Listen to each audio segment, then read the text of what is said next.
Eu vou começar esse vídeo com uma correção que precisa ser feita, porque circulou muito conteúdo errado sobre esse tema nas redes sociais e especialmente em grupos de médicos. A Lei 15.270 de 2025 criou, a partir de 2026, uma nova regra sobre a distribuição de lucros para sócios de empresa.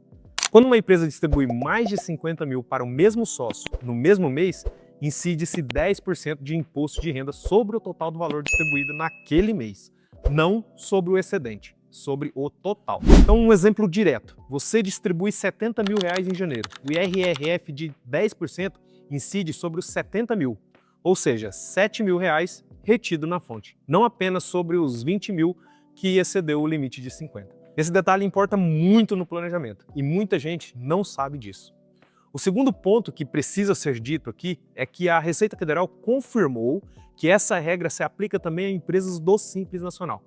A isenção que existia pela Lei Complementar 123, embora não tenha sido expressamente revogada, foi considerada inaplicável a partir de 2026. Para a maioria dos médicos com clínica de porte pequeno e médio, cujos lucros mensais ficam abaixo de 50 mil, essa mudança não vai gerar tanto impacto direto agora, mas precisa sim ser monitorada conforme o faturamento e a margem vão crescendo. E para o médico que ainda atua como pessoa física, a diferença entre o que você paga hoje e o que pagaria como PJ estruturado pode passar de 100 mil reais por ano, dependendo do seu faturamento.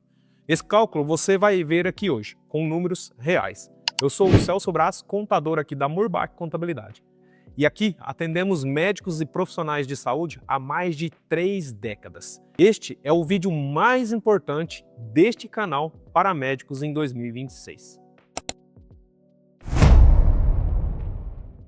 Então vamos lá, quanto que o médico paga como pessoa física? O médico que recebe plantões, consultas e procedimentos direto no CPF, ele vai ter a seguinte tributação: carnê-leão mensal sobre os valores recebidos de pacientes pessoa física, imposto de renda retido na fonte quando hospitais e clínicas retêm sobre os pagamentos feitos para o autônomos, INSS de 20% sobre a remuneração até o teto previdenciário e um ISS municipal que pode ser de 2% a 5%.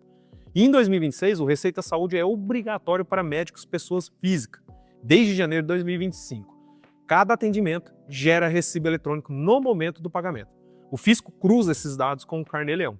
Então, o médico PJ não precisa do Receita Saúde. A empresa ela vai entregar o que chamamos de DMED. E para um médico que fatura 30 mil reais mensais entre plantões, consultórios e procedimentos, a carga tributária efetiva pode ultrapassar 28%. São mais de 8.400 reais mensais em impostos. Por ano, mais de 100 mil. E uma estrutura PJ bem montada reduziria este valor para algo entre 40 e 55 mil reais anuais, dependendo do regime e do faturamento. A diferença pode passar de 50 mil reais por ano. E aí muita gente me pergunta: Celso, médico, não posso colocar no MEI lá não? Não. A medicina ela é regulamentada pelo CRM, o Conselho Regional de Medicina.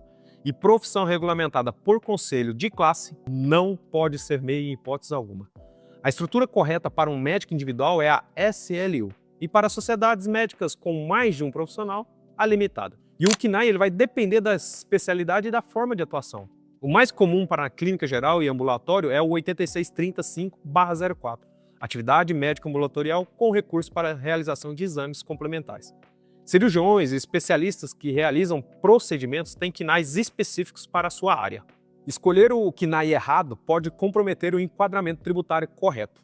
Isso precisa ser definido com cuidado antes mesmo da abertura do seu CNPJ. E, Celso, como é que funciona o Simples Nacional para médicos? No Simples Nacional, médicos estão sujeitos ao fator R. Se a folha de pagamento dos últimos 12 meses representar 28% ou mais do seu faturamento, a empresa ela vai poder ser tributada no anexo 3, com a alíquota inicial ali de 6%. Se for menos de 28%, aí é anexo 5, 15,5%. Para médicos que faturam valores elevados, o fator R frequentemente deixa de ser a melhor estratégia em determinado ponto de faturamento, porque o prolabore necessário para atingir os 28%, ele acaba gerando uma alta carga de INSS e imposto de renda que vai superar o benefício. Nesses casos, o lucro presumido passa a ser o mais eficiente. Tá, Celso, mas beleza. E como é que vai funcionar o lucro presumido, então, para médicos? No lucro presumido, para a atividade médica, a presunção padrão é de 32% do faturamento. Então, sobre essa base vai incidir RPJ, 15%, e a contribuição social, 9%, gerando ali 7,68% sobre o faturamento bruto. Somando PIS, COFINS e ISS, a carga total fica ali entre 13,5% e 16,5%. E existe um enquadramento específico muito valioso para médicos que realizam procedimentos cirúrgicos, a presunção de 8% do faturamento, ao invés dos 32%, que é o enquadramento como serviço hospitalar. Ele é aplicável a procedimentos que se equiparam a serviços hospitalares, como cirurgias em contextos específicos, cirurgia por especialistas em instalações equiparadas ao hospital, entre outros. Esse enquadramento ele reduz drasticamente a base de cálculo do IRPJ e da contribuição social. Cirurgiões, anestesistas e especialistas que realizam procedimentos em clínicas com estrutura adequada podem avaliar esse enquadramento com um contador. A diferença de tributação entre 32% e 8% de presunção é enorme. Tá, então agora vamos falar do que mudou agora em 2026 sobre as regras dos dividendos detalhado. A Lei 15.270 de 2025 criou a seguinte regra, que começou a valer a partir do dia 1º de janeiro de 2026. Quando uma empresa distribui lucros para o mesmo sócio, pessoa física, em valor superior a R$50 mil no mesmo mês, vai existir uma retenção de 10% de imposto de renda sobre o total distribuído naquele mês. Repito, o ponto mais importante, sobre o total, não sobre o excedente. Se você distribuiu 60 mil, 10% sobre 60 mil, R$6 mil de imposto de renda retido na fonte. Se você distribuiu 100 mil, 10% sobre 100 mil, ou seja, R$10 mil de imposto retido. Esse valor retido não é imposto definitivo, é uma antecipação que entra como crédito na declaração anual de imposto de renda do sócio e pode ser compensado com o ajuste do IRPF-EIM, o imposto de renda de pessoa física mínimo que incide sobre rendas anuais acima de 600 mil. Mas é saída de caixa no momento da distribuição.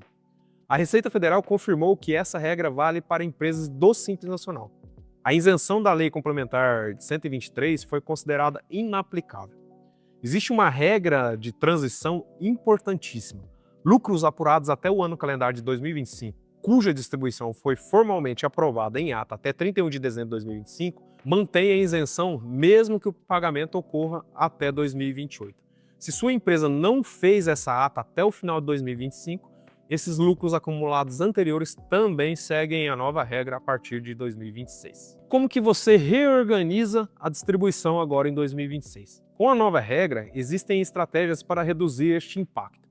E a primeira estratégia é distribuição em ciclos. Em vez de distribuições mensais acima de 50 mil, estruturar ciclos trimestrais ou até mesmo semestrais que fiquem dentro do limite isento por evento de distribuição. Isso requer planejamento do fluxo de caixa da empresa e da pessoa física do sócio. Estratégia número 2, uma revisão do Prolabore. O Prolabore é tributável com INSS e imposto de renda, mas pode ser mais eficiente em alguns casos do que distribuir lucro com retenção de 10%.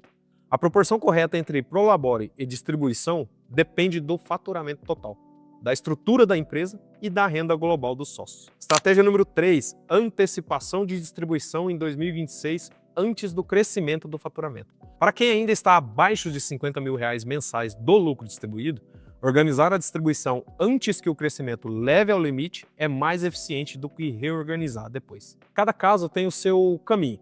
A simulação precisa considerar o faturamento da empresa. Então agora vamos fazer um comparativo com números reais. Médicos com faturamento de R$25 mil mensais entre consultas e procedimentos. Como pessoa física, carga efetiva entre 25% e 30%. De 6.250 a 7.500 mensais de imposto. Por ano, 75 a 90 mil reais.